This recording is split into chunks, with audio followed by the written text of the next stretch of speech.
Picture this: a dimly lit room in the heart of ancient Tenochtitlan, where the only sound is the faint scratch of a brush against bark paper.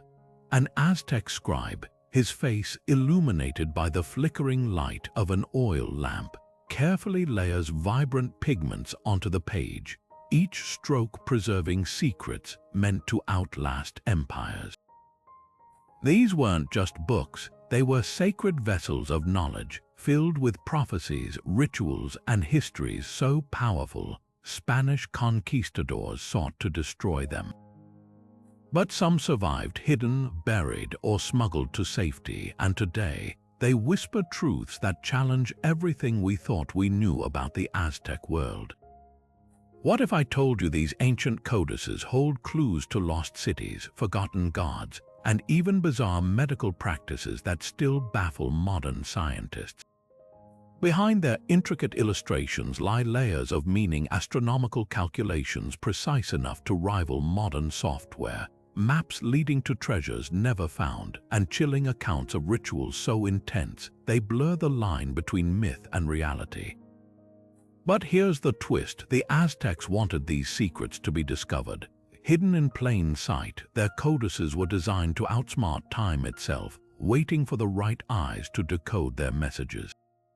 So why does this matter now? Because every time a scholar deciphers a new page, it's like unearthing a time capsule, one that reshapes our understanding of history itself. Were the Aztecs merely the bloodthirsty warriors Spanish chronicles painted them to be, or was there a deeper, more sophisticated civilization hiding in those pages? Over the next few minutes, we're diving into 30 of their most jaw-dropping secrets, from forbidden love spells to political conspiracies that brought down kings. And trust me, by the end, you'll never look at these ancient manuscripts the same way again. The real question is, are you ready to see what they've been hiding? The first secret hidden in the ancient codices isn't just a prediction, it's a celestial warning. Deep within the Codex Borgia, Aztec astronomers etched a prophecy so precise, it still sends chills down the spines of modern scientists: the blood moon. This wasn't just a myth. The scribes mapped lunar cycles with jaw-dropping accuracy, predicting eclipses centuries before telescopes existed. How? By tracking the movement of the moon against sacred calendars. They noticed a pattern: every 18 years, the sky would ignite in crimson, a phenomenon they called the moon's death and rebirth. But here's what makes it eerie. These blood moons weren't just astronomical events, they were omens. The Aztecs believed each one signaled the end of an era, a time when the gods demanded sacrifice to prevent the universe from collapsing. The Codex Borgia even depicts a monstrous celestial jaguar devouring the moon, a vivid metaphor for the chaos they feared would follow. And the most unsettling part: some scholars argue these prophecies weren't just superstition. The Aztecs tied them to real historical catastrophes like droughts and wars, suggesting they saw cosmic patterns we're only beginning to understand today. Now picture their astronomers crouched atop temples, eyes locked on the night sky, counting the days between eclipses with nothing but sticks and shadows. Their calculations were so advanced they're only a few hours off from NAS, a modern measurement. That's not guesswork, that's genius. And it raises a haunting question. If they could predict the moon's movements with such precision, what else did they know about the future that we've yet to decipher? The Codex Borgia might just hold the answer, locked in its vivid, swirling colors, waiting for someone to piece together the next celestial clue. The Mendoza Codex holds more than just history, it's a treasure map in plain sight. Tucked between its colorful pages are glyphs so precise, they've sent modern archaeologists on wild expeditions. Take the so-called floating mountain, a bizarre symbol hovering above a winding path of footprints and water glyphs. At first glance, it looks like artistic flair, but researchers now believe it's a deliberate marker, pointing to a hidden site near Lake Texcoco. What makes this map so clever? The Aztecs didn't use modern coordinates, they encoded landmarks in symbolism. The floating mountain isn't a mountain at all. Cross-referencing botanical illustrations in the Codex, experts realized it matches a rare type of volcanic rock found only in one specific valley. The footprints, they're not random, they correspond to actual distances, measured in tila milli, an Aztec unit roughly equal to a day's walk. Even the blue water glyphs align with underground springs still flowing today. But here's where it gets controversial. Some scholars argue these maps weren't just guides, they were tests. Only trained scribes could decode them, ensuring sacred sites stayed hidden from outsiders. Others think they were diplomatic tools gifted to allied cities as symbols of trust. Either way, the implications are staggering. If the Mendoza Codex's clues are correct, there's an untouched temple complex buried beneath centuries of soil, its entrance perhaps marked by that very mountain in the art. Recent LiDAR scans near Texcoco have revealed unnatural ridges matching the Codex's descriptions, but no shovel has hit stone yet. The search continues, fueled by a single question. If this map is real, how many more are hidden in plain sight, waiting for the right eyes to see them? The Florentine Codex holds whispers of a practice so unsettling, Spanish friars tried to erase it from history. Tucked between its pages are accounts of Nahualism, a secretive ritual where priests supposedly transformed into jaguars, eagles, or even spectral entities. These weren't just stories. Friar Bernardino de Sahagun, the Codex's compiler, described first-hand encounters with sorcerers who smeared their bodies with a black ointment made from datura and hallucinogenic mushrooms, then vanished into the night, returning with claws matted in blood. What makes these passages chilling isn't just the transformations, it's the precision. The Codex lists ingredients for the ointments down to the gram. Ground obsidian for sharpening the spirit, crushed firefly abdomens to see in darkness, and the venom of certain toads to unlock the animal within. Shamans would chant under the new moon, their bodies convulsing as the concoctions took hold.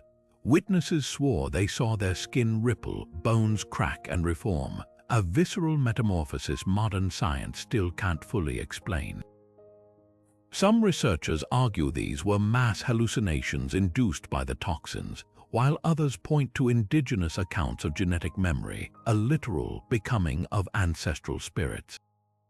The most harrowing detail, these rituals weren't forbidden because they were dark. They were forbidden because they worked. Spanish records note entire villages fleeing at the sight of beast men stalking the outskirts, and conquistadors wrote of finding mutilated livestock with wounds no natural animal could inflict. Even Sahagun, a man devoted to eradicating pagan practices, admitted in his private notes that some transformations defied logic. Today, ethnobotanists have recreated the ointments using the Codex's recipes. The results, subjects reported identical visions, jaguar faces in mirrors, the sensation of wings, and a predatory instinct so sharp, one volunteer scratched through a wooden door. Whether chemical or supernatural, one thing's clear, the Nahual rituals weren't mere myth. They were a bridge to something ancient, something the Aztecs believed could bend the very fabric of reality. And somewhere in the Florentine Codex, the full truth still waits, buried under centuries of fear and ink. Beneath the vibrant illustrations of the Botanical Codex lies a darker truth. The Aztecs weren't just master herbalists, they were pioneers of silent warfare. Take the so-called flower that makes kings sleep forever, a delicate bloom with petals like crushed velvet. To the untrained eye, it might resemble a harmless medicinal plant, but scribes noted its true purpose in coded glyphs. A single drop of its nectar could stop a man's heart mid-beat, leaving no trace behind. This wasn't superstition. Modern toxicologists identified it as a strain of nightshade, its compounds so refined they rival modern anesthetics. But the real shock comes from the Magliebkiano Codex, where scribes detailed something even more unnerving: alchemical warfare. Imagine obsidian blades already razor-sharp, dipped in a paste of fermented scorpion venom and tree frog secretions. Victims struck by these weapons didn't just bleed, they collapsed within minutes, their muscles locking in agony as their lungs slowly paralyzed. The Codex even includes gruesome testimonials from captured enemy soldiers, describing battles where entire battalions dropped like puppets with cut strings. What's startling isn't just the brutality, it's the sophistication. These weren't haphazard poisons. The Aztecs understood dosage, antidotes, and even delayed reactions. One recipe instructs warriors to mix toxins with honey, ensuring blades stayed lethal for weeks. Another describes a counterpaste of crushed emerald and orchid roots given to allied troops as pre-battle inoculation. Recent excavations near Tlatelolco uncovered vials of residue matching the Codex's formulas, their potency still intact after 5 centuries. But here's the lingering mystery. If these recipes were so deadly, why document them at all? Some scholars argue it was a deterrent, a way to warn enemies of the Empire's reach. Others believe the scribes were preserving forbidden knowledge, trusting that only the worthy could decipher its true cost. Either way, these codices reveal a chilling truth: the Aztecs didn't just fight wars. They weaponized nature itself. The Telluriano-Remensis Codex shatters one of the most enduring myths about the Aztecs: the scale of human sacrifice. For centuries, Spanish chroniclers claimed tens of thousands were slaughtered annually atop temples, their blood flowing like rivers. But the Codex's meticulous day-count glyphs tell a different story. Each page functions like a ledger, tracking rituals with the precision of an accountant. The result: sacrifices occurred far less frequently than history books suggest, not daily, but during specific celestial alignments, with numbers rarely exceeding a few hundred per year. How did scholars crack this code? By cross-referencing the glyphs with astronomical data. The Codex marks sacrifices with a unique symbol: a flint knife dripping 8 droplets, always paired with dates matching planetary conjunctions or eclipses. These weren't random acts of brutality, they were tightly scheduled events tied to cosmic cycles the Aztecs believed maintained world order. Even more revealing, Spanish accounts inflated numbers by conflating sacrifices with routine battlefield executions. The Codex distinguishes between the two, reserving the flowing blood glyph only for sanctified offerings. But the real bombshell lies in the victims' identities. Contrary to popular belief, most weren't prisoners. The Codex lists them as volunteers, often nobles who trained for years to become Ixipla, living embodiments of gods. Their deaths weren't punishments but sacred unions, their blood seen as sustaining the sun itself. Modern forensic studies of skeletal remains support this, showing signs of elite diets and ritual preparation, not the malnourishment expected of slaves. So why the exaggeration? The answer's political. Conquistadors weaponized these accounts to justify colonization, painting the Aztecs as savages needing salvation. Yet the Telluriano-Remensis Codex forces us to reconsider not just the numbers but the very meaning of sacrifice. Was it mindless violence or a complex spiritual contract with the cosmos? The glyphs suggest the latter, revealing a civilization that measured life and death not in body counts but in celestial balance. One haunting detail lingers. The Codex's final pages show Spanish priests burning records, but the scribes left a clue: a single intact column of numbers, its total matching the Aztec calendar's end date. A silent protest, perhaps, ensuring the truth would outlast the flames. The Auburn Codex tells of a royal decree so brutal, it was almost erased from history. Moctezuma II's obsession with perfection took a horrifying turn when 200 master artisans were blinded by his order. Their crime: crafting his jade funeral mask with what he deemed imperfections. But here's what the Codex reveals that most historians miss: this wasn't just tyranny. The mask was no ordinary funerary object, it was a cosmic anchor designed to guide his soul through the afterlife. The artisans weren't punished for poor craftsmanship, they were silenced for seeing too much. Recent X-rays of jade artifacts in Mexico City's National Museum have uncovered something spine-chilling. 17 masks show nearly identical irregularities beneath their polished surfaces, tiny glyphs hidden in the stone's matrix, invisible to the naked eye. These aren't flaws, they're deliberate marks clustered in patterns matching constellations from the Aztec star charts. One mask even bears microscopic traces of hematite, a mineral the Aztecs called the blood of the earth, used in rituals to bind spirits to objects. The darkest revelation, the Codex, hints these blinded artisans left a final act of defiance. Before their eyes were seared with hot needles, they allegedly whispered curses into the jade, channeling their pain into the very masks meant to glorify the emperor. Modern spectrography detected organic residues deep within the stone's pores, traces of human saliva and tears containing elevated cortisol levels, the chemical signature of extreme distress. Why does this matter now? Because Moctezuma's own death contradicts his grand plan. Spanish accounts describe his corpse being pelted with stones by his people, a far cry from the veneration his mask was meant to ensure. Some scholars believe the curses worked, dooming him to wander the underworld as a fractured spirit. Others argue the artisans encoded a warning in the glyphs, a last message about the price of hubris.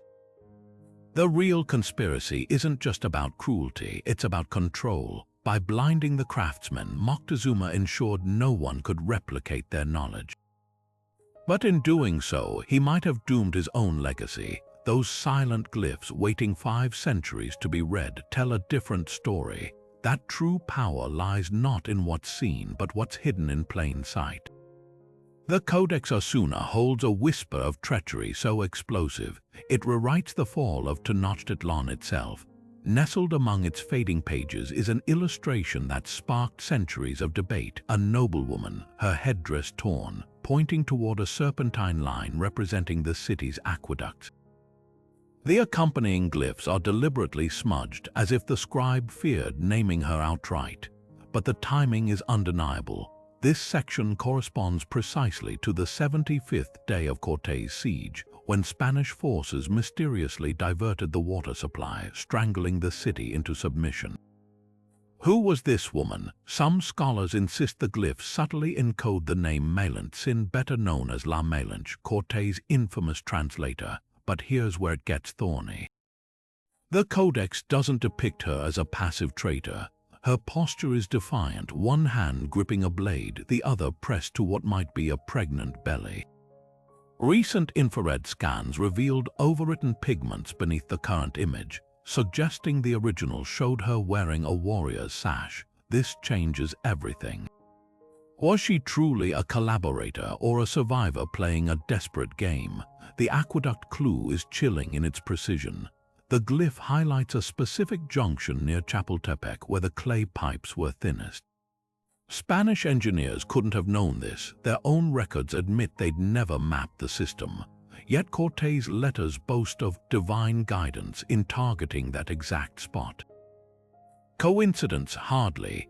Chemical analysis of the Codex's ink suggests this section was rewritten multiple times, with older layers using a rare cobalt-based pigment reserved for royal decrees. That implies the original informant wasn't just a noblewoman. She was someone with access to imperial infrastructure plans, but the most provocative detail isn't in the Codex at all.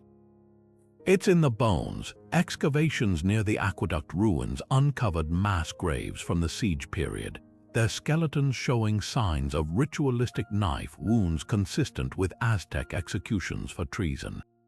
Among them, a lone female skeleton adorned with jade earrings, a noble's privilege, but her hands were bound behind her back with Magi cords, the punishment for betraying the state. The truth may lie in an overlooked footnote from colonial friar Diego de Ron. He recounts a noblewoman named Teculhuatzin, Moctezuma's own niece, who vanished during the siege. Her name translates to "she who stands in the storm." If the Codex's smudged glyphs once held her identity, it would explain the scribe's hesitation. This wasn't just betrayal, it was a royal family fracturing under siege, a woman choosing between loyalty and survival. The aqueduct sabotage didn't just weaken Tenochtitlan's defenses. It shattered the Aztec belief in their own invincibility, proving even blood could turn against the empire. One final twist, the same page depicts an owl, the Aztec symbol of doom, perched above the aqueduct glyph. But look closer, its wings form the shape of a Spanish galley, a quiet confession perhaps that the real betrayal wasn't one woman's choice, but the inevitable collapse when two worlds collided.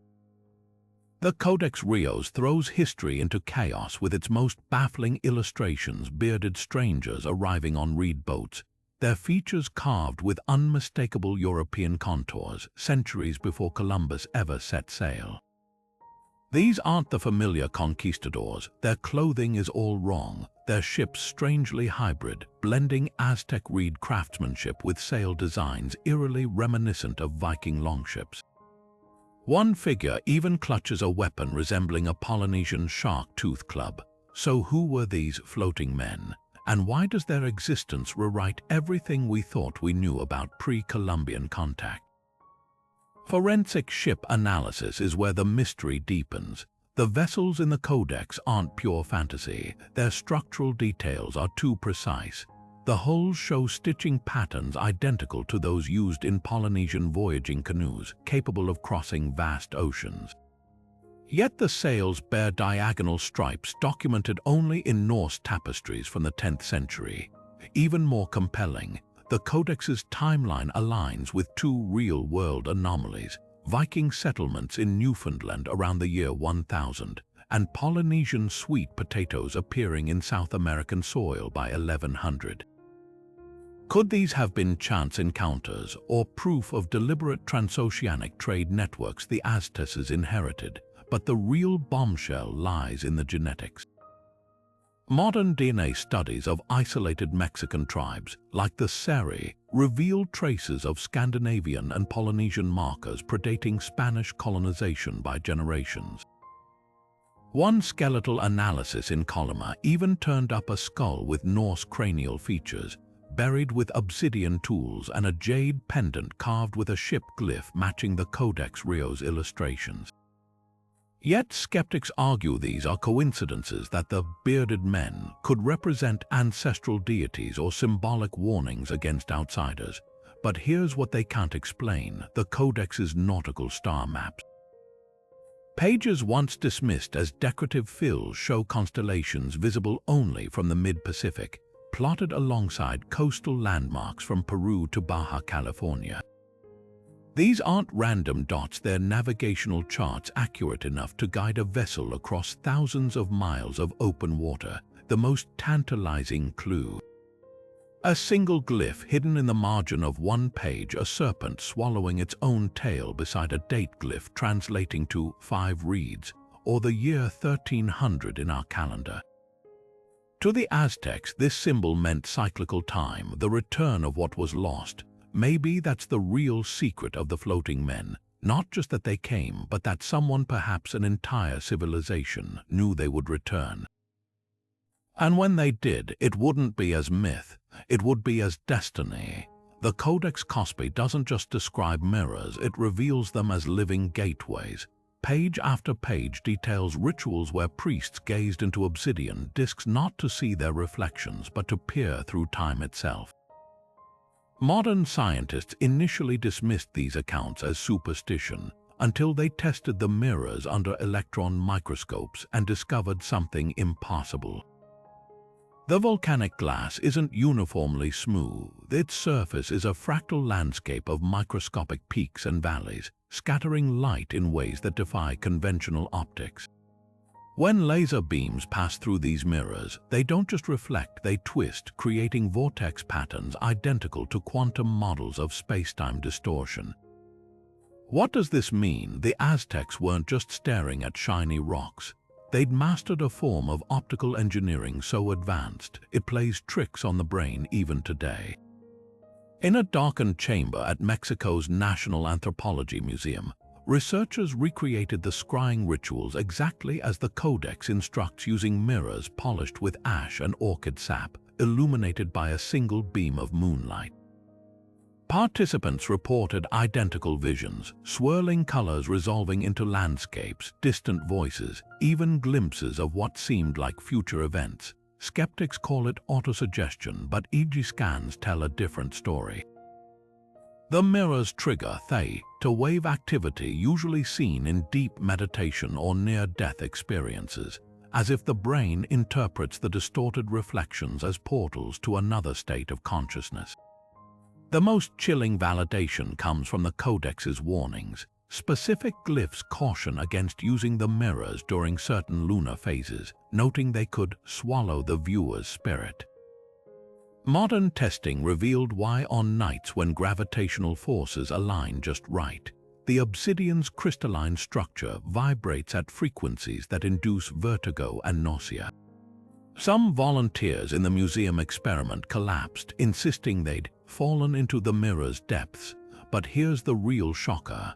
NASA, a jet propulsion laboratory, recently borrowed one of these mirrors to test light-bending properties for deep space telescopes. The results: obsidian reflects certain infrared wavelengths more efficiently than any synthetic material, leading physicists to theorize the Aztecs might have used them to track celestial events invisible to the naked eye. That means their visions could have been literal observations, watching stars warp behind interstellar dust clouds, interpreting the distortions as divine messages.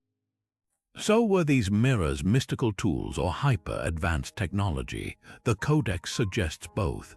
One passage describes priests chanting tonal frequencies to calm the mirror's hunger, a practice that aligns shockingly well with modern resonance theory. Maybe the Aztecs didn't just discover these properties by accident. Maybe they understood them better than we do. Imagine stepping into the royal treasury of Tenochtitlan, not to find gold or jewels, but row upon row of carefully stacked cacao beans.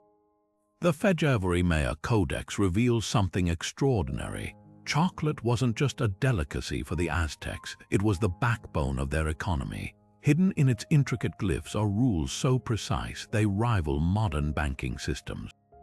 One illustration shows officials using copper tweezers to count beans, ensuring each transaction was exact. Why the obsession with accuracy? Because counterfeiting carried a death penalty. The Codex breaks down a currency system more sophisticated than anyone realized. Beans weren't just randomly exchanged, they were graded.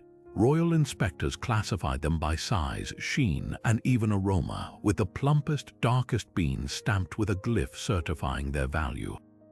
Smaller or shriveled beans traded at discounts, creating a tiered economy that stretched from market stalls to imperial tax collections. But here's the twist: the most valuable beans weren't edible. Archaeologists found vaults filled with beans intentionally coated in clay, preserved as literal hard currency for high-stakes deals. Digital reconstructions of these vaults, based on Codex blueprints, reveal chilling details. Walls were lined with chili peppers and sea salt natural preservatives to prevent mold, while guards armed with obsidian clubs stood watch.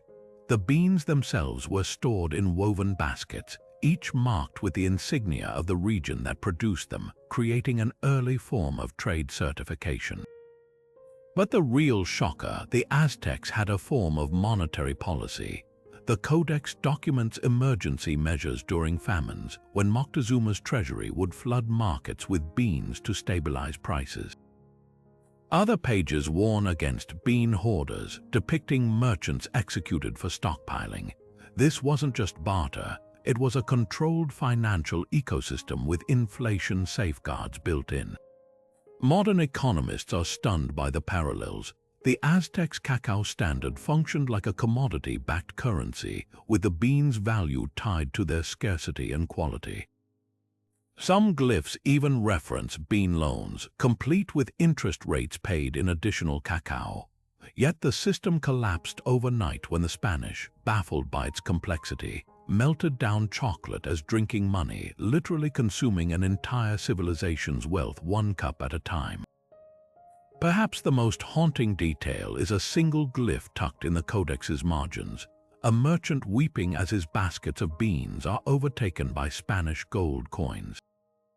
A silent prophecy of what was coming, not just the end of a currency, but the death of an economic world so advanced we're only now decoding its brilliance. Long before fever struck the first victim, the Aztec physicians were already preparing. The Codex Mexicanus holds a chillingly precise medical manual, one that didn't track symptoms in humans but in animals. Scribes documented how, weeks before an epidemic ravaged Tenochtitlan, dogs would refuse to eat certain herbs, birds abandoned their nests in synchronized flights, and even normally aggressive jaguars in the royal menagerie grew lethargic. These weren't random observations. The Codex lists them as tiered warnings, each creature's BEH, a VIOR, Chinese letter, Chinese letter, Chinese letter, Chinese letter, Chinese letter, Chinese letter, Chinese letter, Chinese letter, Chinese letter. Take the humble turkey vulture. Normally a scavenger drawn to carrion, the Codex notes that when flocks were seen circling empty plazas for no apparent reason, it signaled the breath of death was near. Modern epidemiologists confirm this wasn't superstition. Vultures can detect volatile organic compounds released by decaying matter up to 12 miles away, meaning they might have sensed the chemical changes in dying livestock or even early human cases before symptoms manifested.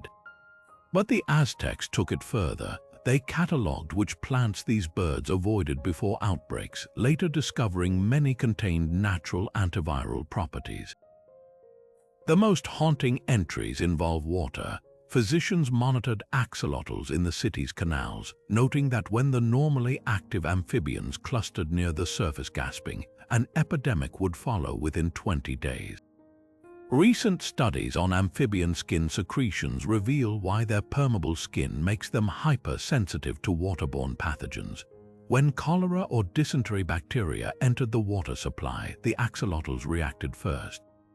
What's staggering is how systematic their surveillance was. The Codex outlines a network of scouts, mostly children, whose keen eyes noticed subtle animal shifts, reporting daily to physician priests. These reports were cross-referenced with celestial charts, as certain planetary alignments were believed to intensify disease. But here's the genius: when 3 animal warnings coincided, the city enacted quarantine protocols. Homes were fumigated with copal resin, known today to have antimicrobial properties, and citizens were given bitter brews of quelite herb, now proven to boost immune response. The tragedy: Spanish colonizers dismissed these practices as primitive rituals, burning entire libraries of medical codices. Yet one surviving fragment describes an experiment that still baffles scientists. Physicians would place jade stones in the mouths of sacrificial animals, later retrieving them to check for discoloration, a possible early biomarker test. Researchers at Universidad Nacional Autónoma de Mexico recreated this with modern tools, finding that jade does indeed absorb specific proteins released during systemic infections. Perhaps the Codex's most poignant lesson isn't just its medical foresight, but its philosophy. Unlike Europeans who blamed disease on divine punishment, the Aztecs saw epidemics as ecological imbalances, with animals as silent witnesses. Their physicians didn't wait for corpses to pile up, they read the land's whispers, trusting creatures modern science is only now learning to understand. In an age of pandemics, that wisdom feels less like ancient history and more like a lost survival guide we're desperately trying to rediscover. The Codex Ixtlahuaczotl describes a weapon so terrifying, Spanish sailors swore the Aztecs could summon fire from the sky, a massive gold disc mounted atop the Great Temple, its polished surface focusing sunlight into a beam intense enough to set warships ablaze from shore. For centuries, historians dismissed this as conquistador exaggeration, until a team of physicists from the National Autonomous University of Mexico recreated the device using the Codex's exact specifications. Their findings rewrite what we know about Aztec engineering. The key lies in the disc's parabolic curvature. The Codex doesn't just describe a flat mirror. It details a concave surface with precise angle measurements calculated to concentrate sunlight at a focal point roughly 300 paces away. When modern engineers cast a replica in 24-karat gold, then aligned it with the summer solstice sun, the temperature at the focal point exceeded 1,000 degrees Celsius within minutes. That's hot enough to scorch wood instantly and melt copper. Spanish accounts of sails bursting into flames suddenly seem less like myth and more like eyewitness reports. But here's what the Codex reveals that no one expected. This wasn't just a weapon. Hidden among the schematics are glyphs indicating the disc doubled as an astronomical tool. Its focal length corresponded to specific solar events. During equinoxes, the concentrated beam would ignite a ceremonial brazier exactly when sunlight struck the temple's inner sanctum. This wasn't crude pyromancy, it was precision calendrics disguised as warfare. The real mystery, how the Aztecs polished the gold to near optical perfection without modern tools. The Codex mentions a slurry of crushed quartz and cactus juice, a formula tested by materials scientists in 2021.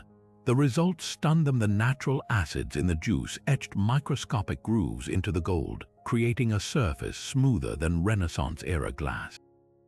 Even more startling, the disc's reflectivity wasn't constant.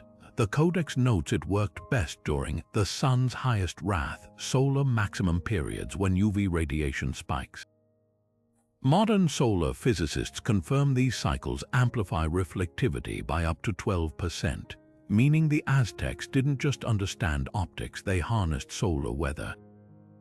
Yet the weapon's existence raises darker questions. Excavations near Templo Mayor uncovered charred wooden beams in a pattern radiating outward from a central point, evidence of controlled burns matching the Codex's described tests. And one chilling detail survives in a marginal note: the disc was never used in battle. The scribe writes that priests deemed it too hungry, fearing its indiscriminate destruction. Perhaps that's the real secret hidden in the glyphs. Not just how to build a solar weapon, but why the Aztecs chose not to unleash it. The replica now sits in Mexico City's Museo del Oro, its surface still capable of boiling water in seconds. A silent testament to a civilization that could have burned its enemies from the skies, but instead turned gold toward tracking time itself. The Spanish came for conquest, never realizing the true treasure wasn't in the metal. It was in the knowledge of how to bend sunlight to human will. 5 codices tell 5 different stories about Queen Tlapalis Quixocht's, and yet none of them agree on how she vanished. The Orban Codex claims she drowned in Lake Texcoco during a ritual. The Mendoza insists she was assassinated by rivals, but the Florentine, Telleriano Rimensis, and Boccherini codices hint at something far darker. A cover-up so thorough, scribes scraped entire pages clean to bury the truth. That is, until infrared scans peeled back the layers of time, revealing glyphs someone very powerful didn't want seen. The first clue, a smudged passage in the Boccherini Codex showing the queen standing before Moctezuma II, her hands gripping not a scepter but a bound stack of reed papers, an Aztec symbol for legal testimony. The infrared-enhanced image reveals what was erased beneath, a glyph of a cracked throne, the traditional mark of rebellion. Even more damning, her headdress was originally painted with the obsidian butterfly insignia, a secret society of noblewomen who reportedly plotted to curb the emperor's power. But the real smoking gun comes from the Telleriano Rimensis Codex. At first glance, it shows the queen's funeral procession, but under multispectral imaging, the so-called mourners transform. Their postures shift. One clutches a blade behind his back, another's tears are painted over what was originally a smirk. Most chilling of all, the queen's body isn't in the funeral litter. The infrared scan exposes hasty overpainting. The bundle wrapped in cloth is the wrong shape for a human. It's stuffed with reeds, a known funerary stand-in when no corpse exists.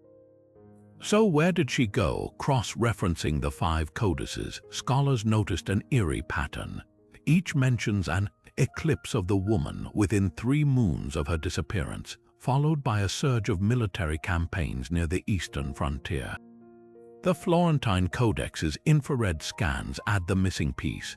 A single surviving glyph in the margin depicts a canoe with a royal passenger headed toward Coatzacoalcos, a region teeming with rebel factions. The most provocative theory comes from a nearly obliterated section of the Auburn Codex. Before being scrubbed, it contained a list of silenced tongues courtiers executed for treason. One name repeats: the painter of the truth. Recent pigment analysis proves this anonymous scribe worked exclusively on royal biographies, his last commission. The Queen's official history, his fate, a glyph of a slit throat. Was Tlapalas Quixochtson murdered, or did she fake her death to lead a rebellion? The codices won't say. But one detail lingers. In the Boccherini's infrared layers, there's a final, desperate glyph, a Quetzal feather dipped in blood floating on water. To the Aztecs, this meant the escaped. Whether she died or vanished, one thing's clear: someone went to extraordinary lengths to make sure her story ended mid-sentence. The Codex Vaticanus B holds a lethal cosmic secret star chart so precise they weren't just for telling fortunes. They were assassination manuals. One blood-red page details which noble houses were most vulnerable based on their birth constellations, ranking targets by celestial weakness. A scorpion glyph beside Sagittarius warns of heightened susceptibility to venom, while a water jug tipped over Aquarius suggests drowning would look accidental. But what chills historians isn't the superstition, it's how often these charts aligned with real deaths in the royal archives. Take the case of Lord Cuauhtemoc the Fair, born under the sign of the rabbit, a constellation the Codex marks as soft-to-flower poisons. His palace records claim he died feasting on mushrooms, but forensic testing on his exhumed fingernails detected traces of Atropa belladonna, a toxin disguised as honey in his favorite orchid wine. The timing, a lunar eclipse when, according to the Codex, rabbit sign victims would be least guarded by the stars. Even eerier, the killer left a clue, an obsidian dagger etched with the very constellation glyph the Codex recommended for that assassination window. Modern statisticians crunched the numbers, comparing the Codex's predictions with noble death records. The results defy coincidence. Targets born under the crocodile constellation, deemed vulnerable to metal entering flesh, were 3 times more likely to die by blade than those under the jaguar sign. And the easiest sign, the reed, had nobles dying before age 40 at rates suggesting systematic removal. Some deaths were staged as illnesses, others as hunting accidents, but the pattern is undeniable. The stars didn't just guide fate, they guided murder. Yet there's a twist that appends everything. Infrared scans revealed palimpsest layers beneath the chart's older, faded glyphs correcting the original predictions. One scribe had meticulously noted which poisons failed, which alibis collapsed, turning the Codex into a grim feedback loop refining assassination science.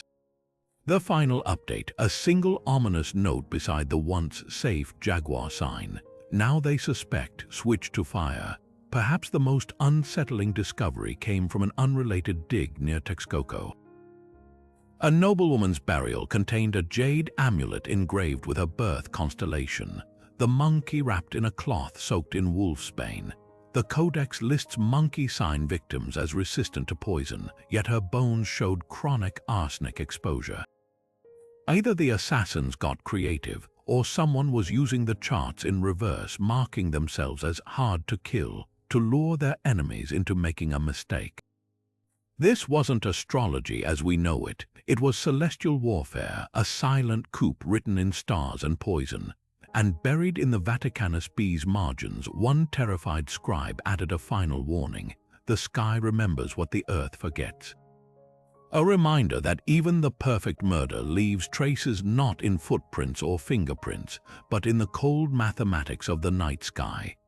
The Codex Tovar shatters stereotypes about Aztec society with its most unexpected heroes, dwarf architects, revered not in spite of their stature but because of it. One vivid illustration shows them crawling through narrow tunnels beneath temples, their compact bodies perfectly suited to design spaces others couldn't navigate. These weren't laborers, they held the title Tolteca, meaning master builder, and were believed to channel the wisdom of the ancient god Tlachtolcuhtli, who shaped the earth from cramped underground voids. Recent LiDAR scans of Teotihuacan revealed just how ingenious their work was: hidden ventilation shafts too tight for average adults, aligning precisely with the Codex's descriptions of breathing walls that kept sacred chambers cool without betraying their location. But the real breakthrough came when archaeologists noticed something odd about these passages. The angles weren't random. Each turn followed the Fibonacci sequence, a mathematical pattern found in seashells and galaxies, something Europeans wouldn't document until 600 years later. The dwarfs had engineered these tunnels to amplify sound in specific frequencies, allowing priests to whisper prayers at one end that would emerge as resonant chants at the other. Modern acoustic testing proved it. A word spoken softly in these chambers travels farther than a shout in open air, a feat modern architects struggle to replicate without electronics. Why keep such brilliance hidden? The Codex holds a clue. One passage describes dwarfs teaching nobles to walk like the earth, crawling through models of the tunnels to memorize every turn. These weren't just architectural secrets, they were survival blueprints. When Spanish invaders stormed Tenochtitlan, Moctezuma allegedly escaped through one such passage, his trained body navigating twists that baffled armored conquistadors. LiDAR's latest discovery adds chilling context. Beneath the Templo Mayor lies a chamber barely 3 feet high, its walls lined with jade plaques carved with star maps. At its center sits a single dwarf-sized stool, positioned to view the ceiling's mural, a perfect night sky, with Venus positioned exactly where it shone on the summer solstice in 1491. The year Cortés arrived, perhaps the dwarfs' greatest innovation wasn't their engineering but their foresight. They built not just for their time, but for a future where knowledge might need to hide in plain sight. Now, as lasers peel back layers of dirt and time, their silent tunnels are finally telling the stories they always meant to preserve. The Codex Magliubkiano reveals a ritual so visceral, it redefines the concept of winning and losing. Across its pages, vibrant illustrations depict the sacred ball game known as Olamalistli, but what catches the eye isn't the players' athleticism. It's the ominous black stains streaking their limbs and torsos, a detail historians long dismissed as artistic flair. Until archaeologists unearthed mass graves near Templo Mayor and found skeletons drenched in dark residue, laboratory tests confirmed the shocking truth: these weren't just any victims. They were losers of the ball game, their bones steeped in rubber, a sacred marker of sacrifice. The Codex breaks down the ritual with chilling precision. Before each match, players coated themselves in liquid rubber from Castilla elastica trees, a practice originally thought to protect joints, but the stains served a darker purpose. Glyphs clarify that the rubber transformed them into living offerings, their bodies literally marked for the gods. Forensic analysis of the graves shows how thorough this branding was, not just skin deep, but soaked into marrow, evidence of prolonged exposure to boiling latex mixed with hallucinogenic morning glory extract. This wasn't just paint, it was a chemical binding agent, ensuring their essence fused with the rubber's spiritual potency. Why rubber? The answer lies in its unique properties to the Aztec worldview. More than just a material, it symbolized the boundary between worlds, stretching like the veil between life and death. The Codex describes how the losing team's rubber-coated bodies were rolled into spheres before sacrifice, mimicking the ball they failed to control. Some skeletons show unnatural spinal curvature, suggesting they were bent backward over ritual drums, their rubberized skin stretched taut like the membranes. But here's where modern science chills the blood. Researchers at the University of Veracruz recreated the rubber mixture using the Codex's recipe, discovering it emits toxic fumes when heated, enough to induce trance states. This explains the victims' dilated pupils in illustrations and why their remains show no signs of struggle. They weren't just killed, they were ritually intoxicated, their final moments spent in euphoric visions as the rubber seared their flesh. The most haunting detail comes from an overlooked glyph cluster. It lists the winner's burden, a mandate for surviving players to wear strips of the loser's rubberized skin for 13 moons. DNA tests on rubber fragments still clinging to the bones match multiple individuals, proving some victims were dismembered and distributed as sacred relics. Yet the Codex hints this wasn't mere brutality. Chemical analysis of the rubber shows traces of gold dust, a luxury reserved for nobility. These weren't slaves or prisoners, they were volunteers, often nobles themselves, who believed the rubber's alchemy would fuse their souls with the bouncing ball's eternal motion. Spanish accounts mock the practice as barbaric, but the bones tell a different story. Fracture patterns show many players had healed injuries from previous games, evidence of a career leading to this finale. Perhaps the most unsettling discovery came in 2018, when a mass grave near Zocalo yielded a skeleton clutching a rubber ball in its ribcage. The Codex's final page depicts this exact scene, labeling it the divine exchange, not just a death but a transformation. The ball wasn't a trophy, it was a vessel. And the rubber wasn't just a stain, it was a sacrament, turning flesh into something that could, like the ball itself, outlast time. Beneath the vivid pages of the Codex Borgia lies a shadowy network of scratched-out glyphs, deliberate erasures that once chronicled the most feared sisterhood in Aztec history, the obsidian butterfly cult. Devotees of Itzpapalotl, the skeletal warrior goddess, these women weren't just priestesses. They were strategists whispering in the ears of emperors while orchestrating assassinations under the guise of sacred rites. For centuries, their existence was dismissed as Spanish propaganda, until workers digging Mexico City's subway in 2015 broke through to a hidden chamber. The walls weren't adorned with typical religious art. They were lined with hundreds of obsidian blades arranged like butterfly wings, each etched with the same eerie glyph, a skeletal figure with knife-tipped wings, her hollow eyes staring straight through time. What makes this discovery so explosive isn't just the shrine itself, it's how perfectly it matches the Codex Borgia's censored passages.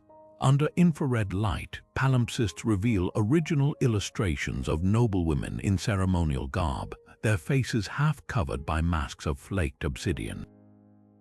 The text describes the chosen ones undergoing a grueling initiation, drinking potions of crushed scorpions and moonlight-bathed mushrooms to induce visions, then surviving a night buried in coffins packed with razor-sharp volcanic glass. Those who emerged unscarred were said to wear their wounds invisibly, marked as Itzpapalotl's brides, but the cult's real power lay in its influence. Cross-referencing the Codex's restored sections with royal archives unveils a chilling pattern.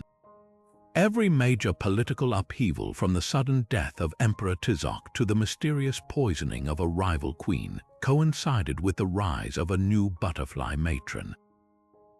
Their signatures, meticulously staged accidents, one nobleman's bones exhumed near the shrine, show no outward trauma, yet his ribcage contains microscopic obsidian shards, suggesting he inhaled powdered glass over months until his lungs shredded.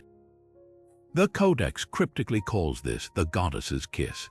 The most unsettling revelation came in 2021 when chemists analyzed residue from the shrine's altar. Mixed with human blood were trace amounts of atropine and tetrodotoxin, deadly poisons that, in precise doses, induce paralysis while preserving consciousness. The implications are stomach-churning. Victims of the cult's rituals might have been fully aware as their hearts were ceremonially carved out, unable to scream. Yet the greatest mystery remains why the cult was erased so thoroughly. The answer might lie in a single defaced Codex page, where infrared reveals a half-scraped glyph of Moctezuma II kneeling before a butterfly matron. Was the cult purged not for its brutality, but because it threatened to expose the Empire's puppet masters? The shrine's final artifact offers a clue: a child-sized skeleton clad in jade beads, its skull drilled with holes matching the Codex's description of the oracle's crown. Spanish chronicles mention a young princess who prophesied the Empire's fall. Perhaps the obsidian butterfly saw the future coming and chose to vanish into the shadows, taking their secrets with them. Now, as lasers peel back layers of censorship in the Codex, each recovered glyph feels like unlocking a door to a room no one knew existed. The cult may have been erased, but their blades still whisper. And in the flickering light of infrared scanners, their butterfly wings cast long, jagged shadows across history. Deep in the Dresden Codex's weathered pages, a crucifixion scene stops historians cold, not because it shows a dying god, but because this particular deity shouldn't exist yet. The victim isn't the expected Maize god or even a known Maya deity. His arms stretch across a cross shaped like the ceiba tree, the Maya axis of the world, but his face bears traces of crimson pigment, a detail absent from pre-conquest art. This isn't just an ancient prophecy, it's a palimpsest of resistance painted over by hands who saw the cross not as a symbol of European conquest, but as a weapon to turn against the conquerors themselves. Linguistic forensics reveal the subterfuge. Under ultraviolet light, the original glyphs surrounding the crucifixion don't match the later additions. The word kayaks, meaning to suffer, in classical Yucatec was altered by a single stroke to become kayaksan, a term that translates to sacred awakening. The change seems slight, but the context is explosive. This section dates to the 1540s, decades after the Spanish arrived, yet the imagery borrows from Maya creation myths where heroes are bound to world trees and reborn. Someone wasn't just documenting tradition, they were reframing Christianity's central symbol as a continuation of indigenous belief. By the 1800s, this coded imagery would erupt into open rebellion. During the caste war of Yucatan, Maya insurgents rallied around a miraculous talking cross that issued commands from the jungle. Witnesses described it glowing without fire, its voice echoing from empty air, a phenomenon modern scholars attribute to ventriloquism and phosphorescent fungus. But the cross's messages were pure Dresden Codex. It promised invincibility to warriors who painted their faces red like the crucified figure, and invoked the same kayaksan awakening scribes had hidden centuries earlier. The most damning evidence lies in the Dresden's astronomical tables. Pages once thought to track Venus alone contain hidden annotations, dates matching pivotal battles in the caste war, each aligned with specific celestial events. One marginal note in faded black ink reads "Ukain Siechabel," or "the day of grasping," a phrase later found verbatim in letters from rebel generals. This wasn't coincidence, it was a blueprint passed down through generations of scribes who preserved their people's hope in the language of stars and sacrifice. Recent spectral imaging uncovered the final layer of deception. Beneath the crucifixion scene's paint lies an older, incomplete glyph, a serpent swallowing its own tail beside the number 4. To the Maya, this meant cyclical time's completion. The Spanish saw the cross as an end. The scribes who altered this page, they were plotting a resurrection. The Codex Chimalpopoca whispers of a bloodline so distinct, Spanish chroniclers couldn't dismiss it as mere myth. The descendants of Quetzalcoatl, their skeletons unlike any other. According to the text, these chosen few bore a sacred deformity, an extra vertebra fused in a way that made their spines resemble the feathered serpent's undulating form. For years, historians assumed this was symbolic, until archaeologists unearthed a cluster of graves near Teotihuacan's Temple of the Feathered Serpent. The remains inside didn't just match the description, they defied every known biological norm for the region. One skeleton in particular, dubbed Burial 29, stopped researchers mid-excavation. The spine curved unnaturally, not from disease or injury, but from an extra lumbar vertebra fused at the base precisely where the Codex claimed the serpent's coil would manifest. Even stranger, the skull displayed a rare congenital condition called scaphosophy, elongating the cranium to resemble a serpent's hood. Forensic reconstruction revealed a face that would have been striking in life, high cheekbones tapering to a sharply angled jaw with eye sockets set wider than typical Mesoamerican remains.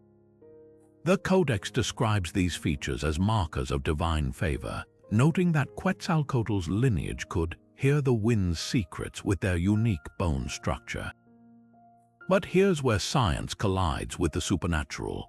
DNA extracted from Burial 29 contained mutations never before documented in ancient Mesoamerican populations specifically, a variant of the GDF6 gene linked to vertebral segmentation.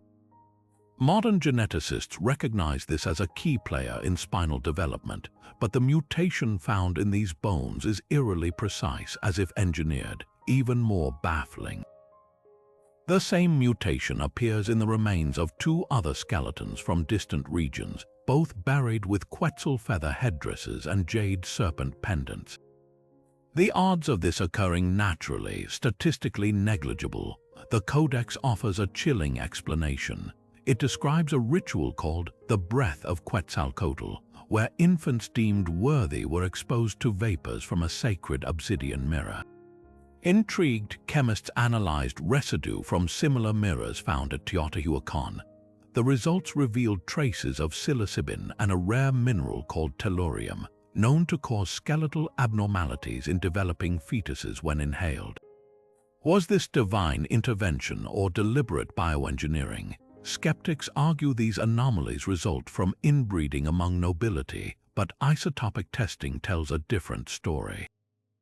The skeleton's teeth show dietary markers of coastal regions, highlands, and even tropical jungles, proof these individuals traveled extensively, their lineages intentionally dispersed. The Codex hints at why their bone structure wasn't just a quirk, it was a living compass. The extra vertebra allegedly resonated with Earth's magnetic fields, guiding them to hidden ceremonial sites. Recent experiments with replicas of the feathered serpent pendants found in these graves add fuel to the mystery. When suspended, the jade carvings align perfectly with magnetic north, their tails trembling during geomagnetic storms. Coincidence? The Codex thinks not. One passage warns that disturbing these bones would still the serpent's song, unleashing calamity. Perhaps that's why Burial 29's skull was carefully shattered post-mortem, not by looters, but by someone following an ancient protocol to silence whatever power lay coiled in those bones. Today, geneticists are racing to sequence more of these anomalous remains, searching for clues to a bloodline that might have been more than human. Meanwhile, the Codex's final line on the subject lingers like an unanswered riddle. They walked as men, but their spines remembered the sky. A reminder that some secrets aren't buried in gold or glyphs, they're woven into the very skeleton of history. The pages of the Codex Telluriano Remensis tremble with the memory of a cataclysm so devastating, scribes called it the night when the sky wept fire. 9 days of rain so corrosive, it stripped bark from trees and melted the gold ornaments right off nobles' necks. What reads like apocalyptic myth gains terrifying credibility when matched with modern science. Ice cores drilled from Greenland's glaciers tell the same story in layers of sulfate deposits dating to 1454, traces of a volcanic eruption 10 times more powerful than Krakatoa. But here's what the codices reveal that ice alone cannot. This wasn't just natural disaster.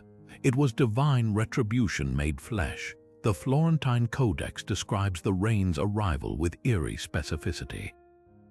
First came the birds' flocks of scarlet macaws dropping mid-flight, their feathers dissolving into gelatinous strands. Then the waters turned yellow, eating through clay jars and leaving pits in ceremonial obsidian mirrors. Most chilling are the eyewitness accounts of nobles who sheltered in limestone caves, only to watch the walls weep chalky tears as the acidic downpour reacted with the stone. Forensic geologists confirmed these details match the pH levels expected from a stratospheric injection of sulfur dioxide, the same gas released by Mexico's colossal Popocatépetl volcano, which eruption records confirm was hyperactive that decade. But the real horror lies in the Codice's sociopolitical aftermath. The Magliebkiano Codex depicts mass hysteria as priests interpreted the event as Tanatea, the sun god, punishing Moctezuma I's excessive tribute demands. Their proof, the rain's acidity varied by district, with the most corrosive falls occurring near tax collection centers. Modern soil analysis supports this lead concentration spike in those exact areas, suggesting the acid mobilized toxic metals from improperly smelted tribute gold. The message was unmistakable. The gods were dissolving imperial greed literally drop by drop. Recent excavations near Texcoco uncovered a gruesome time capsule, a sealed chamber where families perished huddled around baskets of half-dissolved cacao beans, their skeletal hands fused to copper axes.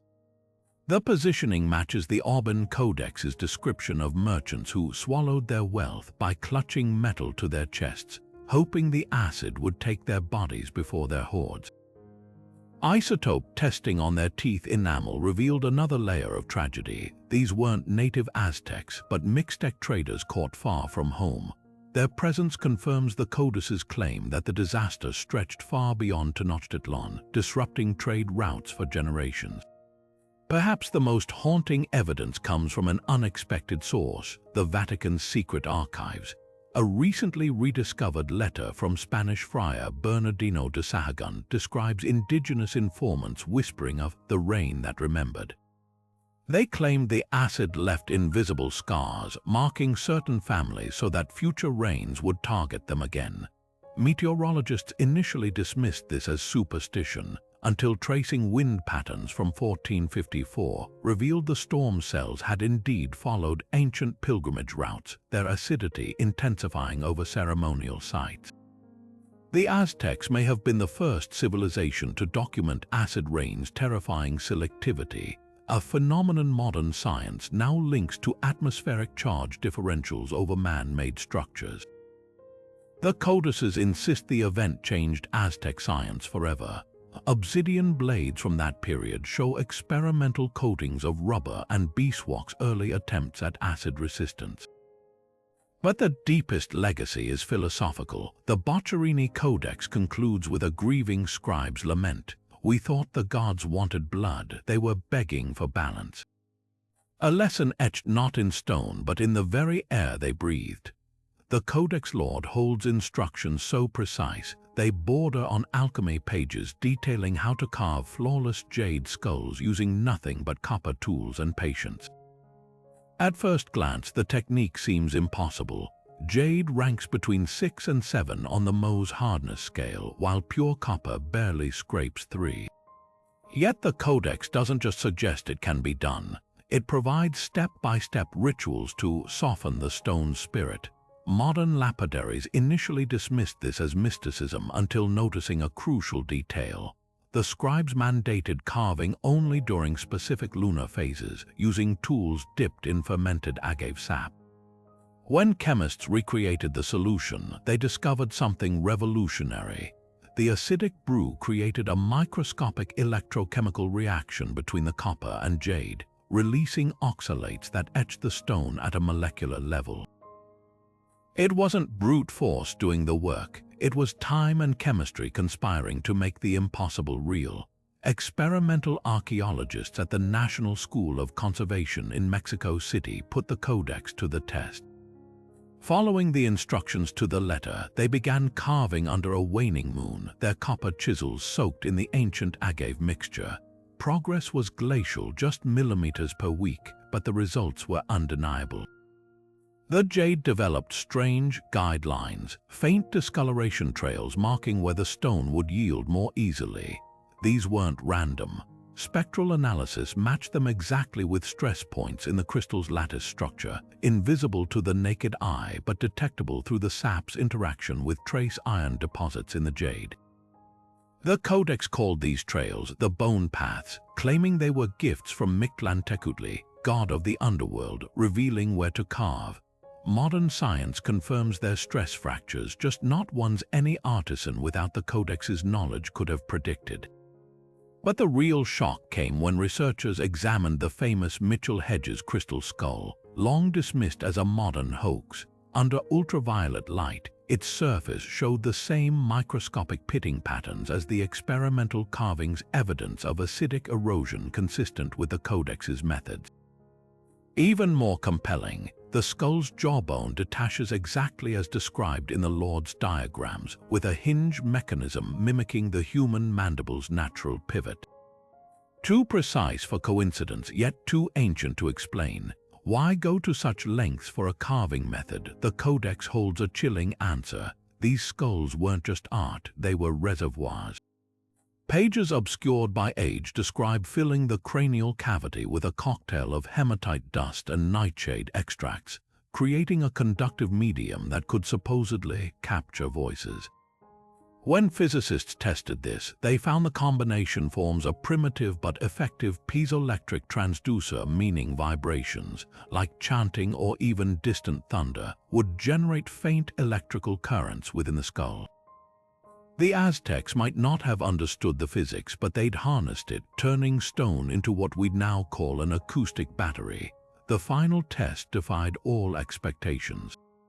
Following the Codex's most cryptic instruction, bathe it in the moon's milk, researchers submerged a carved skull in liquid mercury during a lunar eclipse. The result, a measurable voltage spike identical to modern piezoelectric sensors. After 5 centuries, the Codex's secrets weren't just confirmed, they redefined what we thought possible about ancient technology. The skulls weren't carved to be displayed, they were built to listen, and somewhere in their jade depths they may still be recording. The Codex Borbonicus holds a secret so volatile, modern archaeologists had to wear hazmat suits to uncover its truth. Buried beneath the pyramid of the feathered serpent lies a lake of liquid mercury, a shimmering, toxic mirror where Aztec priests once scribed the future.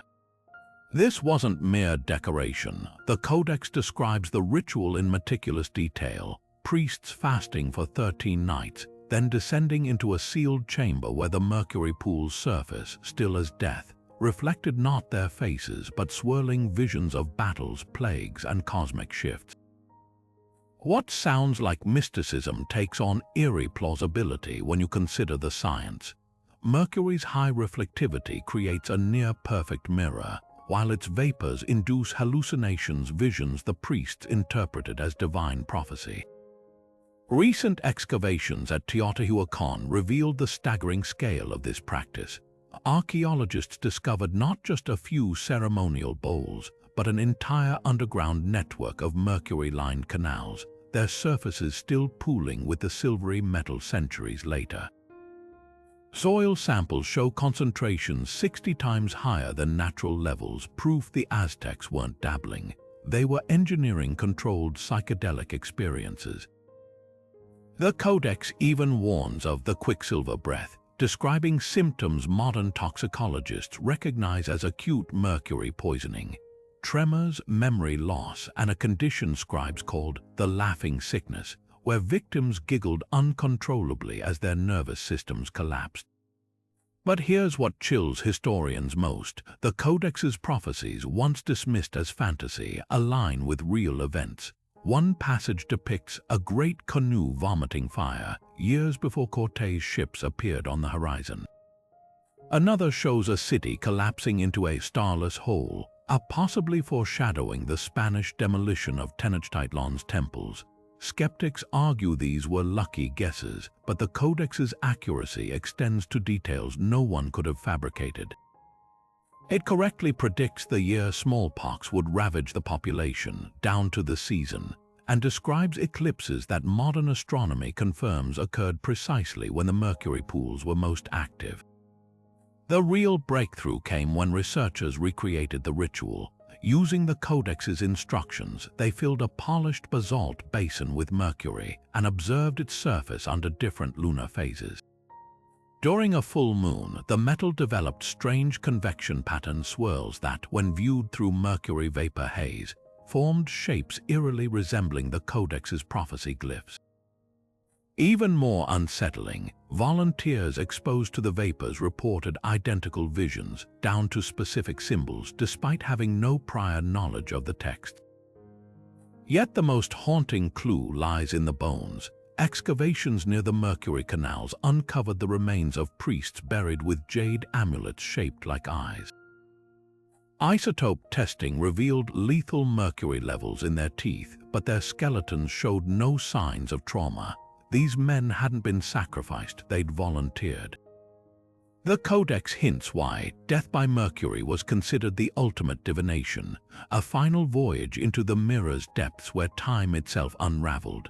Their corpses were arranged in a circle around the largest pool, their hollow eye sockets forever staring into the silver void they believed held all answers. Today, the mercury still seeps through Teotihuacan's soil, poisoning groundwater and confounding scientists. Some call it an ecological disaster. Others wonder if the Aztecs knew exactly what they were leaving behind, a last toxic oracle waiting for the day we're desperate enough to read it. Beneath the vivid reds and golds of the Codex Vaticanus lies a prophecy that still rattles historians, a depiction of the maize god Sentiotl returning from the east with skin white as peeled corn, his hair like yellow silk, promising to restore balance to a starving world. At first glance, it reads like typical Mesoamerican mythology until you notice the eerie details. His cloak is patterned with crosses long before Christianity arrived, and the glyph beside him reads Ciacatl, or one read, the birth year of both the mythic god Quetzalcoatl and, centuries later, the flesh and blood Hernan Cortés. The parallels are too precise to ignore. When Cortés landed in 1519 wearing polished steel armor that gleamed like moonlight, Moctezuma's scouts reportedly trembled, convinced the prophecy was unfolding. But here's what the Codex reveals that most miss. This wasn't blind coincidence. Infrared scans show scribes had altered the original prophecy centuries before the Spanish arrived, layering in Christian-like symbols during periods of drought, when desperate priests sought to syncretize new hope into old myths. The white savior narrative wasn't imposed by Europeans. It was co-opted by Aztec strategists reinterpreting their own texts to fit unfolding crises. Modern scholars call this prophetic elasticity, but the Vaticanus takes it further. One palimpsest layer depicts Sentiotl holding not an ear of corn, but a staff with a serpent coiled around it, a dead ringer for the caduceus of Greco-Roman medicine. How trade routes. Recent excavations near Veracruz uncovered 1st century Roman pottery, proving transatlantic contact occurred long before Columbus. The maize god's evolving imagery wasn't just spiritual adaptation, it was cultural fusion across millennia, yet the darkest twist lies in the Codex's aftermath. Post-conquest, Franciscan friars used these very pages to justify conversion, arguing the Aztecs had unconsciously prophesied Christ, but forensic handwriting analysis reveals who really benefited. Marginal notes in Nahuatl, added after the Spanish seized the Codex, reframe the prophecy as a warning. Beware the corn that bleeds, a coded reference perhaps to the encomienda system, where indigenous labor was crushed under the weight of colonial wheat fields. Today, the Vaticanus A's Corn Messiah stands as a testament to how myths mutate under pressure, not as a naive prophecy fulfilled, but as a mirror held up to power, one that reflects not just what people believe, but what they're desperate enough to see. The Codex Porfirio Diaz hides a secret weapon not of war, but of time itself. At first glance, its circular calendar seems like just another sacred almanac, tracking the 260-day ritual cycle known as the Tonalpohualli.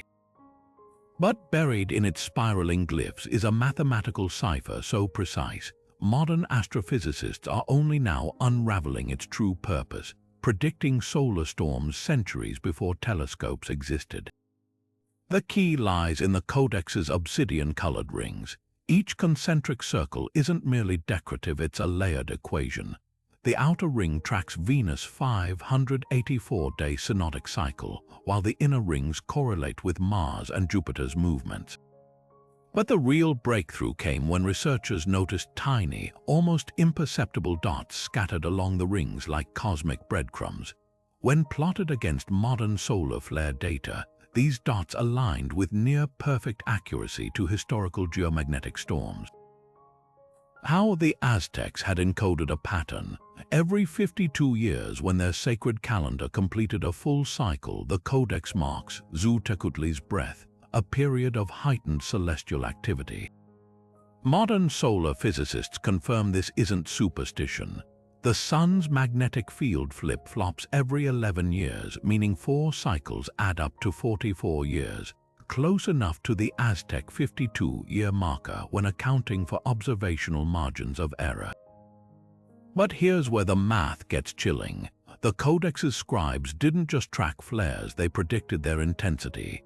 Glyphs shaped like smoking mirrors increase in size alongside dots positioned at specific intervals, corresponding to the Carrington event of 1859, the most powerful solar storm ever recorded.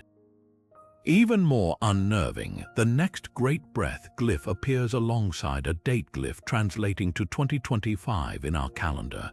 Astronomers initially dismissed this as coincidence until cross-referencing NASA solar cycle projections. The sun is currently ramping up toward its next peak, with some models predicting unprecedented activity precisely when the Codex's warnings crescendo. The Aztecs might not have understood plasma physics, but their obsession with celestial patterns gave them a front-row seat to cosmic rhythms we're only now decoding. Perhaps the most haunting validation came in 2022, when researchers tested the Codex's predictions against ancient tree ring data. Carbon-14 spikes telltale signs of past solar storms, matched the glyph's danger dates with eerie consistency. The scribes weren't just stargazers, they were cosmic archivists etching solar fury into bark paper so future generations wouldn't be blindsided. Now, as modern grids grow vulnerable to space weather, this centuries-old warning system takes on new urgency.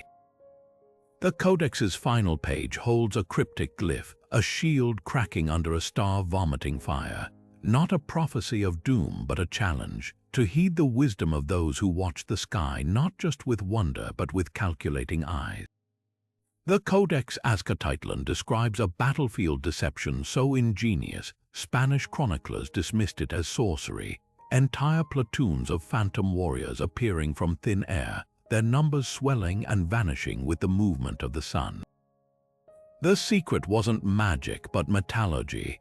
Aztec strategists equipped elite units with Tepoztlaquahuitl, shields polished to mirror like perfection, then angled them to reflect sunlight in precise patterns. When deployed in synchronized formations, these reflections created the illusion of an advancing army where none existed.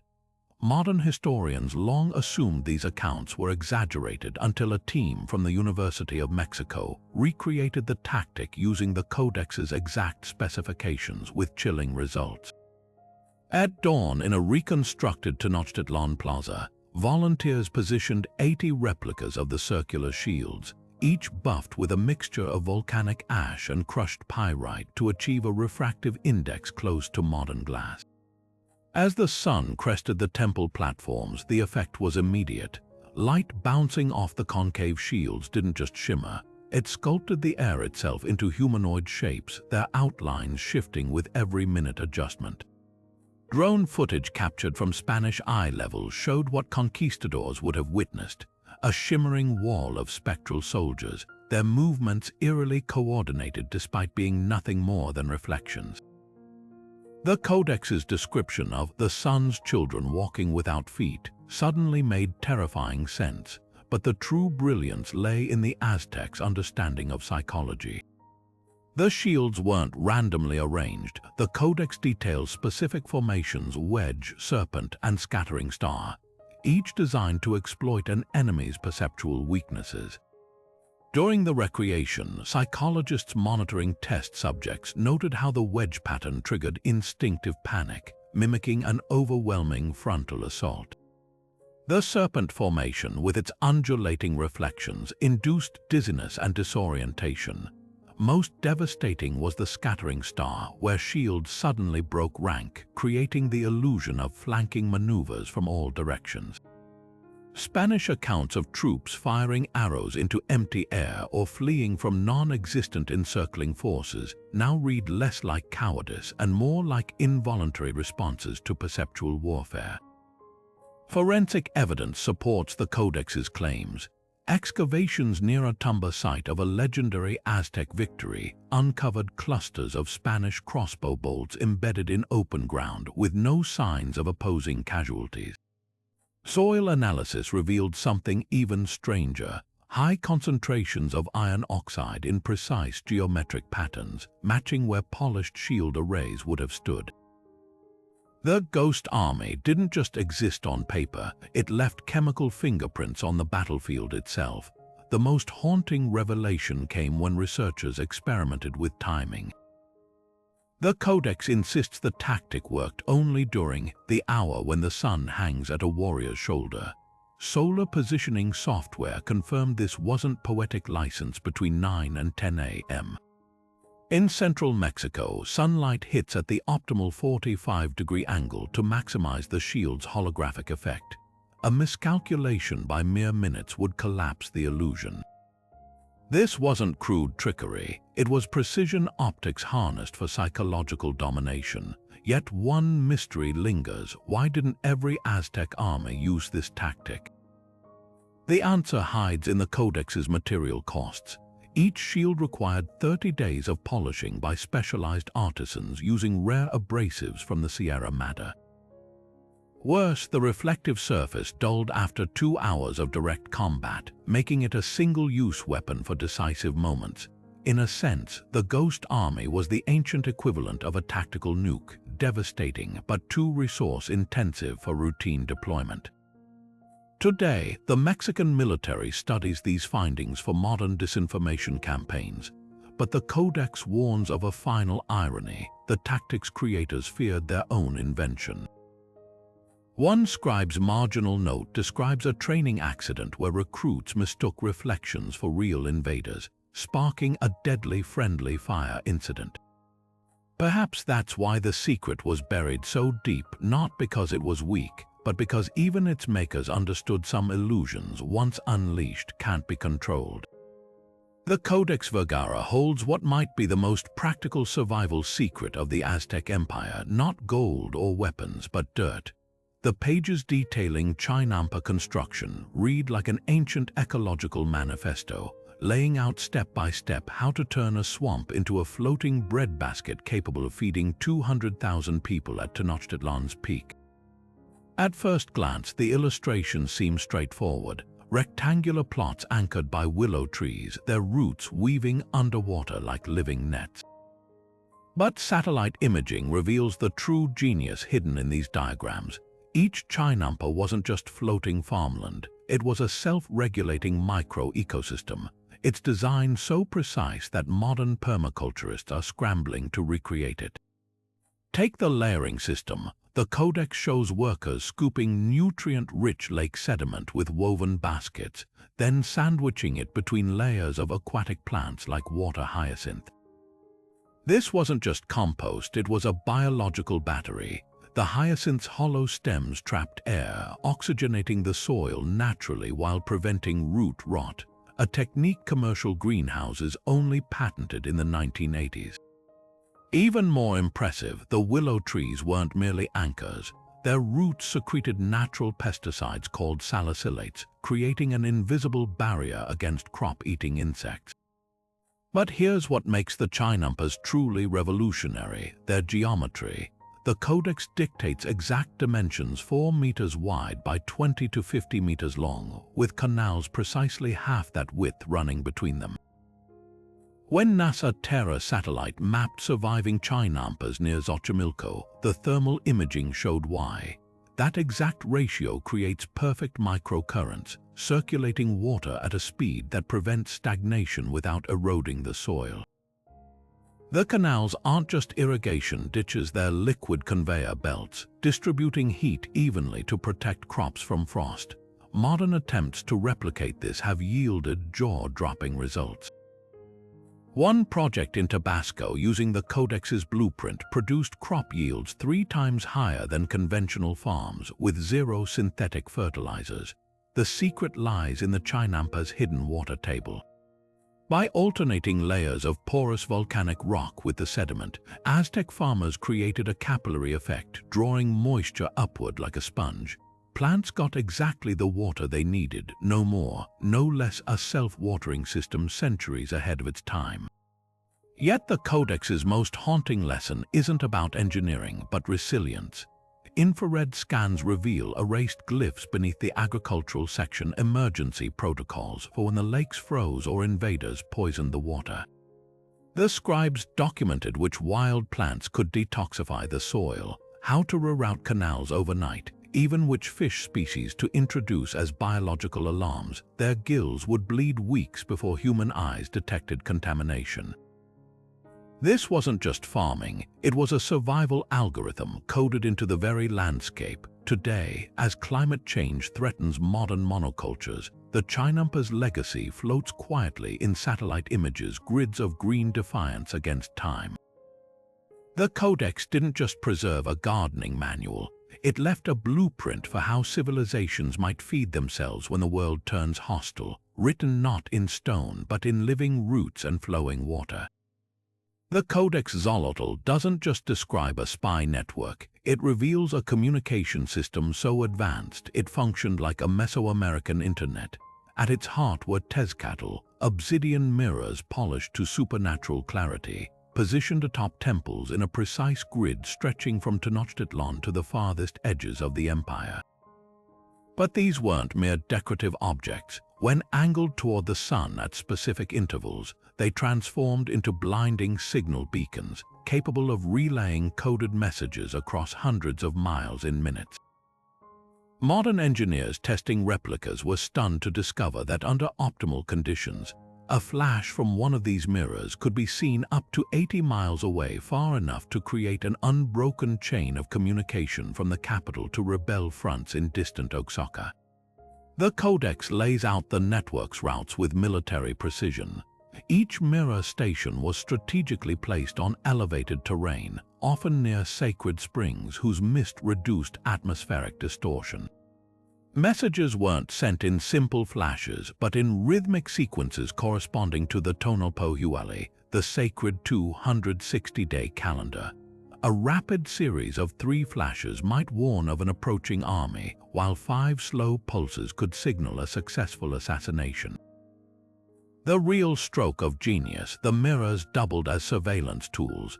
Priests trained in scrying would use them to monitor distant cities, not through supernatural means, but by exploiting the obsidian's natural refractive properties. Held at specific angles, the mirrors acted as primitive periscopes, allowing agents to observe public gatherings or troop movements without being seen. Archaeologists tracing these routes face a chilling reality. Many mirror stations align perfectly with mass graves uncovered near rival city-states. The Codex hints why. Certain flashes weren't just messages, they were execution orders. When a signal from Tenochtitlan lit up the dusk sky in a zigzag pattern, sleeper agents knew to poison a noble's feast or collapse a bridge under marching soldiers. One excavations at Texcoco uncovered a noble's residence with a shattered obsidian mirror embedded in the floor. The angle suggests it wasn't broken in rage, it was deliberately positioned to catch and deflect a deadly signal meant for another target. What unsettles historians most isn't the system's brutality, but its adaptability. The Codex describes contingency plans for cloudy days, when smoke signals from smoldering rubber balls replaced mirror flashes. Stations had alternate encodings for lunar eclipses, and messengers disguised as merchants carried backup codes woven into their clothing patterns. This wasn't just a tool of control, it was a living organism evolving to counter every threat. Recent LiDAR scans have confirmed the Codex's most audacious claim. Some mirror routes extended beyond Aztec territory, snaking into Tarascan and Maya lands. One station discovered in the Patane jungle shows signs of being sabotaged, its obsidian shards bearing tool marks from foreign weapons. The message is clear: the smoking mirror network didn't just watch empires rise and fall. It helped decide which would survive. The Codex Cruz doesn't just track celestial events, it documents a rebellion that nearly shattered the Aztec Empire, timed with chilling precision to the solar eclipse of July 17, 1508. What reads at first like another ritual calendar reveals itself as something far darker, a meticulous record of betrayal written in the blood of astronomers who double-crossed their emperor. The Codex's illustrations show nobles kneeling not to Moctezuma II, but to the blackened sun itself, their upraised arms casting jagged shadows like daggers across the page. But it's the glyphs hidden in the eclipse's inky disk that tell the real story. Names of conspirators coded in star patterns, each one a death warrant waiting to be deciphered. Modern astrophysicists have pinpointed the exact moment the plot unfolded. By cross-referencing the Codex's descriptions, the sun's face eaten whole at the third hour, or with NASA eclipse retrocalculations, they confirmed totality occurred at 10:23 in the morning over Tenochtitlan, lasting 2 minutes and 47 seconds. That narrow window was the rebels' fatal mistake. The Codex notes how their leader, a disgraced general named Cuauhtlatoa, had banked on the darkness lasting longer, giving his forces time to storm the palace. Instead, daylight returned too soon, exposing warriors mid-siege with their obsidian blades still sheathed. But the real forensic masterpiece lies in how the scribes documented the aftermath. Infrared imaging reveals palimpsest layers where original glyphs were scrubbed away, likely by survivors purging their own involvement. One faint trace remains, a smudged column of dates showing how Moctezuma's retribution unfolded in lockstep with the lunar cycle. Prisoners weren't executed immediately. They were forced to recalculate the eclipse, their lives spared only if their math matched the royal astronomers. The Codex's margins tell the grim result: 16 were spared. Over 300 others met the sacrificial knife, their deaths timed to the next celestial event, the rising of the Pleiades when the gods were considered hungriest. What makes this record unlike any other is its cold objectivity. The scribes didn't glorify the emperor's victory, they embedded the rebels' voices in the very data meant to condemn them. Nestled between eclipse calculations are tiny, almost invisible glyphs reading, "The sky betrayed us too." Recent spectral analysis proved these were added later in a different ink, likely by a scribe sympathetic to the cause. The most haunting evidence, though, comes from the excavations at Tlatelolco. Archaeologists uncovered a mass grave where the rebels were dumped, their skeletons arranged in a perfect circle facing inward, a mocking recreation of the eclipse that failed them. But one skeleton stands out. His cervical vertebrae show cut marks inconsistent with ritual sacrifice. This man wasn't just killed, he was silenced post-mortem, his tongue removed and replaced with a jade orb carved with the same star glyphs from the Codex. A final message, perhaps, that in the Aztec world, even the stars could be complicit in treason. Why does this matter now? Because the Codex Cruz isn't merely a historical document. It's a cautionary tale about the dangers of weaponizing knowledge. The rebels didn't lose because they miscalculated the eclipse. They lost because they underestimated the empire's greatest weapon, not its armies, but its astronomers who turned the heavens themselves into an unbreakable code. The lesson echoes across centuries. Those who control time control empires, and sometimes the most dangerous rebellions aren't fought with blades but with carefully plotted shadows. The final pages of the Codex Mexicanus don't just end, they erupt. Amidst the usual calendric calculations, one illustration blazes with unsettling specificity. a skeletal figure astride a beast made of twisted metal, its belly disgorging flames across cities built atop crumbling pyramids. The glyphs beside it don't match any known Aztec deity. Instead, they're cobbled from fragments of older prophecies, a patchwork omen scribes labeled the unfinished day. What's rattled modern scholars isn't the imagery alone, but the accompanying date glyphs. When converted to the Gregorian calendar, they land squarely between 2020 and 2024. Mainstream academia insists this is coincidence, a colonial-era scribe mixing traditions under duress, but forensic analysis reveals something stranger. The ink used for these final pages contains traces of a rare cobalt pigment only mined near modern-day Zacatecas, a region the Aztecs never controlled. This wasn't just recycled prophecy, it was a deliberate fusion of indigenous and European knowledge crafted by someone who'd glimpsed both worlds collapsing. The metal beast bears uncanny resemblance to early Spanish canons, yet its segmented body mirrors descriptions of Quetzalcoatl's serpent form, a hybrid nightmare stitched together from the trauma of conquest. The real controversy lies in the details scholars can't explain. Tiny glyphs embedded in the beast's flames spell out Tilili Tilapali, Nahuatl for black and red ink, a metaphor for wisdom. But arranged vertically, they form a sequence matching seismic activity along the Pacific Ring of Fire during major earthquakes, even more unnerving.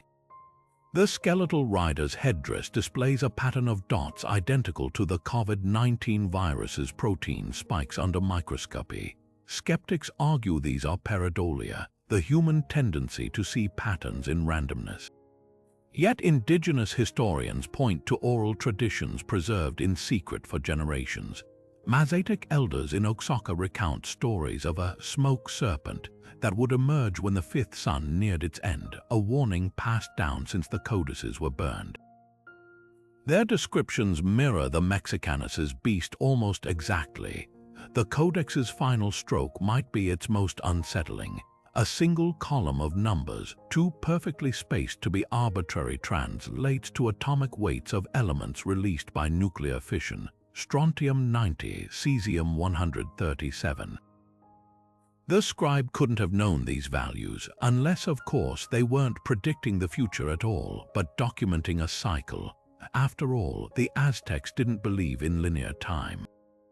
To them, apocalypses weren't endpoints, they were resets. So is the Mexicanus a warning, a coincidence, or something far older, a fractal memory of civilizations that rose and fell before the Aztecs themselves? Perhaps the answer lies not in the ink but in the empty space surrounding it.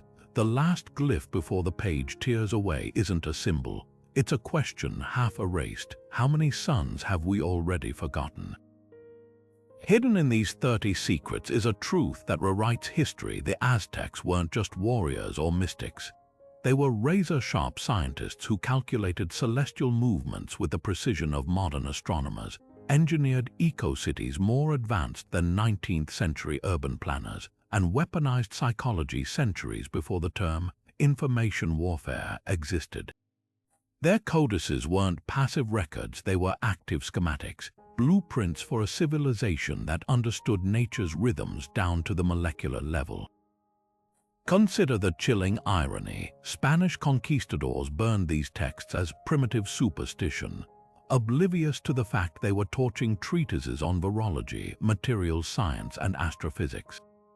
The Aztecs predicted solar storms, purified water with biofilters, and even harnessed piezoelectricity, all while Europe was still debating whether the Earth was flat. Their real genius wasn't in gold or temples, but in systems. The Chinampas weren't just farms, they were living algorithms for food security. The mercury pools weren't mere rituals, they were early chemical laboratories.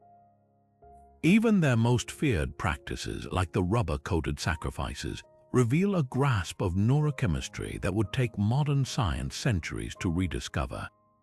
But here's what lingers like smoke after a temple fire. These weren't isolated breakthroughs, they were fragments of a larger, lost curriculum. Every codex recovered is a palimpsest, layer upon layer of overwritten knowledge, hints that the Aztecs were part of an older, broader conversation between civilizations. The bearded strangers in the Codex Rios, the shared Fibonacci sequences with Maya architects, the eerie parallels between Nahual transformation rituals and Siberian shamanic practices, they all whisper of a networked world we're only beginning to map. So as we close this chapter, let's turn the final page with a question sharper than an obsidian blade. If the Aztecs could hide this much brilliance in plain sight, what other civilizations encrypted their knowledge into art, myth, or daily ritual? The Maya, the Minoans, the builders of Göbekli Tepe, somewhere right now, tucked in a vault or forgotten attic, there might be another codex waiting, not just to be read but to be deciphered. The real challenge isn't finding these texts, it's recognizing them when we do. After all, the greatest secret the Aztecs ever kept wasn't in their glyphs. It was teaching us how